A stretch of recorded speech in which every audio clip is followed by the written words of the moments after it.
Welcome to New York, Quebec, and the water route to the center of the world. Today's bonus episode is entitled Pinkster, the rediscovery of a Hudson Valley cultural tradition.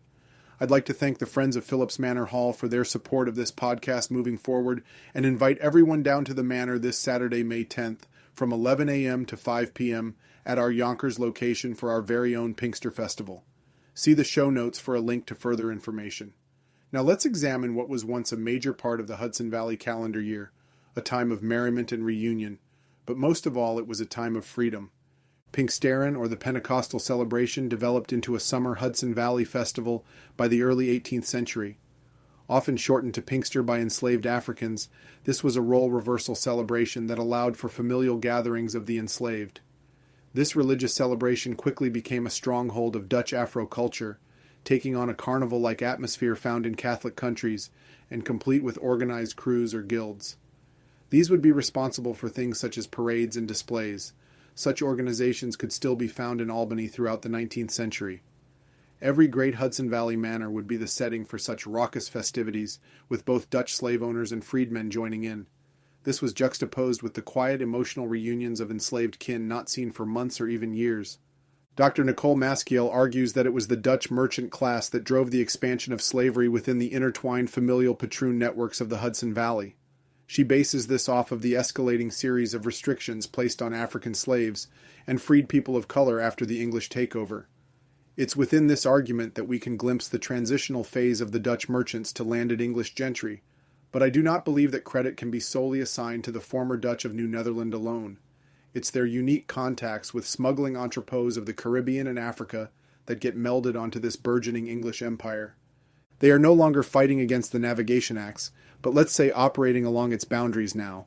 The British view the region as prime plantation potential, and supported by rent-paying tenant farmers, slave labor was an obvious component of this proto-industrial rural production.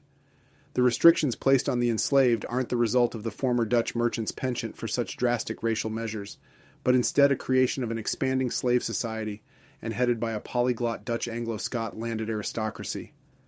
The Society of New Netherland could have developed along the same lines in terms of the widespread use of slaves on the patroons' manors, but a large-scale settler colony wasn't the main focus until it was too late.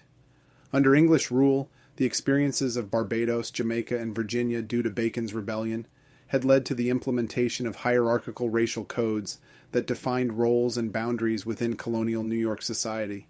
While it's true that many former Dutch elite were incorporated into the reformed colonial New York government, they were influenced by events and established practice elsewhere in the New World. Dutch slavery varied drastically depending on the geographic location. This isn't to be confused with the actual daily state of being held in bondage. The Hudson Valley was quite different from northern Brazil, Berbice, or Curaçao. Each specific area lended itself to a particular type of economic production, climate, and both competing indigenous and European players. Experience in one particular environment could color one's views on slavery upon entering another. Both WIC employees and the various global refugees that populated Dutch New World possessions also brought experiences from Africa and even Asia to the table. The industrial-sized sugar production of northern Brazil and the isolation of the wild coast plantations produced harsh outcomes in the tropical disease-ridden environment, but hardened racial attitudes developed in a small white Dutch population under siege by their enslaved. The loss of northern Brazil brought these hardened racial attitudes to the slaving entrepot of Curaçao. These contacts would greatly influence the Dutch merchant class of a transitioning New York. Conditional freedom grants, right to petition, wages, and even land grants were clawed back in the first 2 decades of English rule. This was directly supported by the newly minted Dutch landed gentry, whose unique mercantile contacts from their old ties to the Dutch overseas empire helped them nicely skirt the parameters of the Navigation Acts. In researching Pinkster, it's so important to view it through an Atlantic basin-wide lens, where syncretism is not only occurring through one-way exchanges. Take, for instance, the majority of the slave base of New Netherland. Most were of Angolan or Brazilian origin. This group of enslaved would have already been influenced by the Iberian Catholic festival traditions. Evidence that some sort of Portuguese Creole was the lingua franca of the enslaved in New Netherland has emerged from scrutiny of court cases where interpreters are called for black litigants and whose communication isn't quite European or fully African. Author Jeroen Dewulf believes it most closely resembled the modern papiamento, found on the Dutch ABC Islands today. Further evidence shows that many inhabitants of New Netherland had familiarity with Portuguese from their time in the northern Dutch-held areas of Brazil. Slave importation to the colony of New Netherland was coming primarily from the Portuguese and Spanish networks, and the names of the enslaved lean heavily toward such origins. This blended Afro-European culture would travel across the ocean and influence a new Afro-European interaction, this time between the Protestant Dutch and the captured Afro-Iberian slaves taken from their foes. Deep traditions of May pagan celebrations and medieval Christian late spring fairs, centered 50 days after Easter, provided the cultural foundations the Dutch would lay down in the Hudson Valley. Author Jeroen Dewulf argues that celebrations like Sinterklaas and the Pinkster Kermis or Fair were just Catholic rituals that had been allowed to carry on from the Protestant Reformation, as long as they dropped overt signs of Catholic worship. Contact between Spain and Africa brought Moorish roles and displays to these Pentecostal or Whitsun celebrations by the mid-1400s in the Low Countries. During the traditional Catholic period before Lent and leading up to Shrovetide or Mardi Gras, New Netherland settlers placed and decorated maypoles or paraded through the streets on charivari missions. This was essentially a raunchy roast of a soon-to-be-married couple or targeted an individual for some well-deserved scorn. Large multi-day free market fairs, that corresponded to ones found in Amsterdam at the time, were held in New Netherland. Young girls were dressed in white linens and crowned with flowers. These Pinkster Blummetjie would go on to lead the processions around towns. Some popular games played included cat clubbing, consisting of a cat imprisoned in a cask and suspended from a rope. The participants would throw wooden clubs at the cask until the winner freed the cat. The second one is called pulling the goose, and this consisted of a goose hung upside down with its neck greased. Suspended by rope across the road, a rider would gallop at full speed and attempt to pull the gooseneck free. Another game of skill was called Shoot the Parrot, where participants would attempt to target a wooden mock-up of the bird for points. Most mysteriously, we do not have a single archival colonial document in English attesting to the celebration of Pinkster in the Hudson Valley.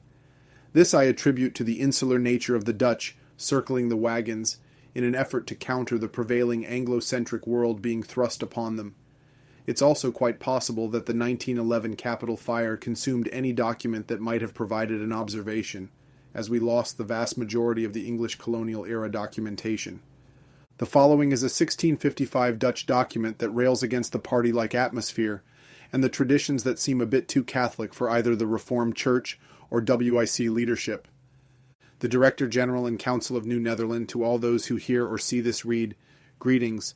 Whereas experience has demonstrated and instructed that on New Year and May days, with the shooting, maypole planting, and excessive drinking, besides unnecessarily wasting powder, much drunkenness and other insolences are committed, in addition to other sad accidents leading many times to injuries.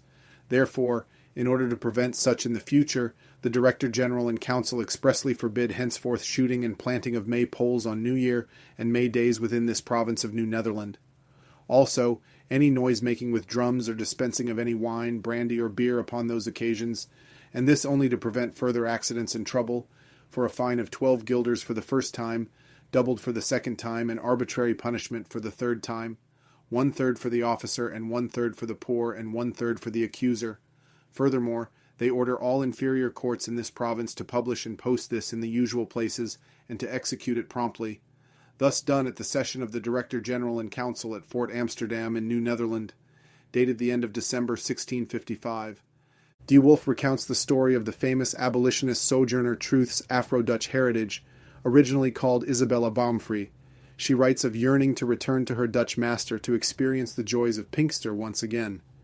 While her dreams are sometimes interpreted as prophecies of her delivering powers, Dewulf sees her master's retrieval of her as a reflection of the actual role reversal practice, also anchored in the typical call to awakening practiced back in the Netherlands and carried on to the New World.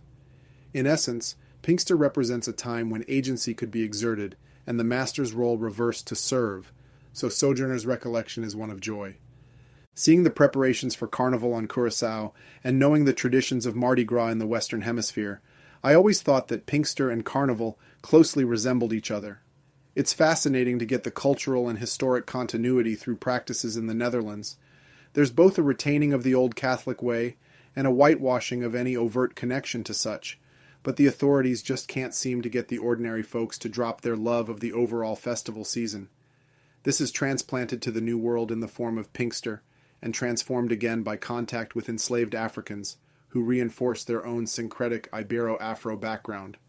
Slaves were usually given 3 days off to celebrate the festival, including a period of a week before in order to prepare, moving about at night and practicing drum sets. James Fenimore Cooper provides a description in his book Satanstow. The next day was the first of the 3 that are devoted to Pinkster, the great Saturnalia of New York blacks. Although this festival is always kept with more vivacity in Albany than in York, it is far from being neglected, even now, in the latter place. After showing Jason the City Hall, Trinity Church, and the City Tavern, we went out of town, taking the direction of a large common that of the king's officers had long used as a parade ground, and which has since been called the Park, though it would be difficult to say why, since it is barely a paddock in size, and certainly has never been used to keep any animals wilder than boys of the town. Jason was at first confounded with the noises, dances, music, and games that were going on. By this time 9/10 of the blacks of the city, and of the whole country within 30 or 40 miles indeed, were collected in thousands in those fields, beating banjos and singing African songs. The features that distinguished a Pinkster frolic from the usual scenes at fairs and other merrymakings, however, were of African origin. It is true there is not now, nor were there then many blacks among us of African birth, but traditions and usages of their original country were so far preserved as to produce a marked difference between this festival and one of European origin. Among other things, some were making music by beating on skins drawn over the ends of hollow logs, while others were dancing to it, in a manner to show that they felt infinite delight. This in particular was said to be a usage of their African progenitors. Hundreds of whites were walking through fields as amused spectators. Markets were set up near to African communities in many of the Hudson Valley's urban centers. Albany hosted one of the largest gatherings on a hill that was transformed into an amphitheater. An 1803 article in the Albany Sentinel states, "The camp is built in the following manner. A number of long stakes are stuck into the ground, enclosing the space intended to be occupied as bower. Between these stakes pine bush is woven, and the covering is of the same material, sometimes woven and sometimes thrown loosely over cross sticks or rafters. These arbors are divided into different apartments, filled up with seats and stored with fruit, cakes, cheese, beer, and liquors of various kinds. In the center of this villa and in front of the royal arbor, a sort of amphitheater is laid out, where the guinea dance is to be performed." The basic premise of the dance was to construct a circular formation from which paired couples would enter the internal space to perform to the best of their abilities or fulfill a role in the narrative. This dance was called the Toto by the enslaved participants, harking back to a possible association with the god Totau, but nothing conclusive has ever surfaced to back up this link. Marshall Stearns, in his work entitled The Story of Jazz, theorizes that these dances could actually have a double meaning, part of which was to mock the white slaveholders and also communicate important messages. He's developed this theory from an examination of practices in New Orleans, where the term Toto is translated as backside.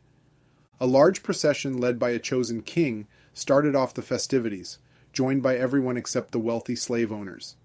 The king was elected and campaigned vigorously to hold the position via his social organizational skills and charity. Much of this was organized around confraternities that harkened back to medieval Iberian Catholic brotherhoods. Vendors had to pay a tax to the king's purse or be expelled from the celebrations. In this way, the king could both help pay for future festivals and continue his important patronage system with the African community. Some kingships seem to be hereditary according to historian Jeroen Dewulf. The story of Albany's King Charles is a great example. Charles was the star of an 1803 Albany newspaper report, and it seemed that he was owned by the Dow family, a prominent household that dated back to New Netherland, and whose members were counted amongst the Albany elite. Charles's master Volkert served as both mayor of Albany and represented the state as a senator. He was accused of being spooked before the Battle of Saratoga, riding back to Albany and claiming that his master was being pursued by the British on the road. He was also cited for his athletic ability and bravery, being the subject of a dangerous high-stakes horse race with General Philipse Schuyler on his master's horse. The race took place during the winter on the ice-covered Hudson. Charles is cited as winning and introduced to the readership via his Pinkster King connections. Robert J. Dam provides evidence of Charles' skills of oration, taken from an 1867 work by James Eights entitled Pinkster Festivities in Albany 60 Years Ago. The hour of 10 having now arrived, and the assembled multitude being considered most complete, A deputation was then selected to wait upon their venerable sovereign king, Charlie of the Pinkster Hill, with the intelligence that his respectful subjects were congregated and were anxiously desirous to pay all proper homage to his majesty their king. He was tall, thin, and athletic, and although the frost of nearly 70 winters had settled on his brow, its chilling influence had not yet extended to his bosom, and he still retained all the vigor and agility of his younger years. Such were his manly attributes at this present time. Pinkster celebrations were documented from Sag Harbor on the western end of Long Island all the way through the Mohawk River Valley. Charles's duties were not exclusively confined to Albany, and it seems his patronage ring extended to nearby towns and villages. He is not the only elected Pinkster king cited in the source material. It seemed this was a common practice throughout the Hudson Valley. Robert J. Dam of Mississippi University cites of a celebration in Connecticut in his article entitled Pinkster. Dam uses the Negro Governors, Papers of the New Haven Historical Society, by Orville Platt for the following description. His parade days were marked by much that was showy, and by some things that were ludicrous. A troop of blacks, sometimes an 100 in number, marching sometimes 2 and 2 on foot, sometimes mounted in true military style and dress on horseback, escorted him through the streets with drums beating, colors flying, and fifes, fiddles, clarionets, and every sonorous metal that could be found, uttering martial sound, united in innocent and amusing fun and frolic, every voice upon its highest key, in all the various languages of Africa, mixed with broken and ludicrous English, filled the air, accompanied with the music of the fiddle, tambourine, the banjo, drum, etc. The whole body moved in the train of the governor-elect to his master's house, where, on their arrival, a treat was given by the gentleman newly elected, which ended the ceremonials of the day. Pinkster, as described in the above testimony, and from the period literature, was declining by the start of the 19th century. The percentage of African residents of Albany, for example, had dropped from almost 20% in 1790 to just 6% by 1820. Dutch religious attitudes tightened under the Pietist movement, and the American Revolution dramatically impacted both the political and social attitudes of the slaveholding class in New York. Waves of immigration from Europe and migration from New England diluted these syncretic Dutch traditions. Tensions over the schedule of emancipation, the Haitian Revolution, and economic competition between African Americans and recent immigrants forced change in law. First in 1804, Albany banned the attendance of white participants, and then banned the festival altogether in 1811.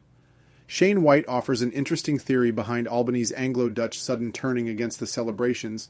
He says that the slave participation had previously brought prestige to the great houses, but the Second Great Awakening introduced a level of religious prohibition against such merry-making. Dewulf also cites the festival as being sanctioned by the slave-owning class, which bestowed a certain degree of protection against outside meddling. The post-abolition era connection was broken, and the celebrations no longer had patrons high up in civil New York society. Instead, many of these events were seen as a threat post-Civil War by the white underclass. Since the 1970s, when the first revival festivities were held at Sleepy Hollow, many local and state efforts have been enacted to further research and preserve this incredible syncretic tradition. In 2010, New York Governor Patterson helped repeal the 1811 ban, and now the festival is once again celebrated from New York City to the Mohawk Valley. In this spirit, the Friends of Philipse Manor Hall invite you to the Manor this Saturday, May 10th, from 11 a.m. to 5 p.m., for our own revival of this unique Hudson Valley tradition. Experience the sights and sounds of a lost Afro-Dutch culture brought to life on the land where it once thrived. Please help the Friends ensure this celebration continues long into our future and become a member today. You can find the membership link in the show notes. Thanks for listening to New York, Quebec, and the water route to the center of the world.